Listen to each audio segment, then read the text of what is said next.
Texans fall to the Chiefs in overtime. Second straight week, though, the perfect result. You lose, you keep the dream for the number one pick alive, and you look good doing so. I actually think that the Texans physically beat the Chiefs' ass.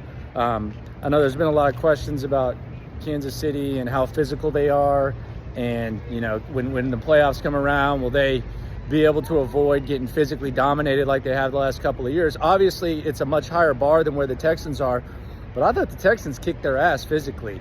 There were moments where Chiefs players were begging for flags because they got tackled hard. Travis Kelce lost his cool with Desmond King. The talent gap is significant, but as far as like who was the more physical football team, the Texans were. They beat the Chiefs' ass, maybe more than they beat anyone's ass physically all season long. So you got to give them some credit for that. As for the positives, let's do a little Lovie Smith focus on the positives. Davis Mills played his best game despite the fumble. Hell of a job by him. I actually thought the drive where the Texans tied it at 24, it was a big mistake to bring in Jeff Driscoll on that first down. It was clear that that wasn't working, and with the way Mills was looking, I actually thought he deserved to kind of stay in there. He ends up fumbling, which isn't the worst thing because the number one pick stays around, but Davis Mills looked good. That's a positive. This secondary, we've talked about this secondary. God knows I'll talk about what Nick Caserio does wrong, and it's easy to focus on the bad when you've been as bad as the Texans have the last 3 seasons, but Nick Caserio sought out to improve the secondary, and I think he has.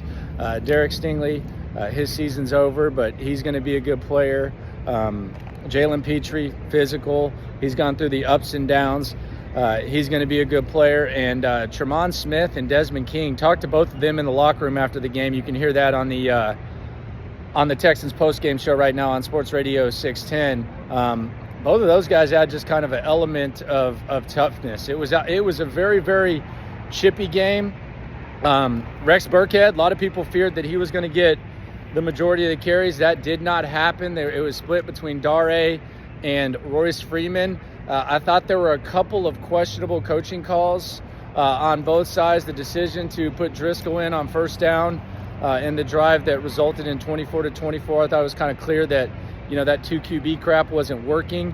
Andy Reid settling for the field goal at the end. I thought that was a cocky, arrogant move that could have backfired in the worst way. And Lovie Smith, I know Sean Pendergast was pissed off about Lovie's decision to punt on 4th and 1. I didn't have as much of an issue with that, but it seemed like a lot of fans did. So we got 3 games remaining right now. If the Texans can lose 2 out of 3, they will have the number 1 pick. Up next, a little Saturday action in Nashville. Derrick Henry versus the Texans. What the hell could go wrong? Spoiler alert, a lot, but just like last week, I'm going to say it, you don't want to lose, and despite the fact I am still pulling for that number 1 pick, it was a little bit of a punch to the gut to see that Davis Mills fumble, but I got over it very quickly, and this was a good result for the Texans, who, once again, they battle a superior team, and they take them down to the wire. YouTube post-game show. Shout out to all the people subscribing. Keep subscribing.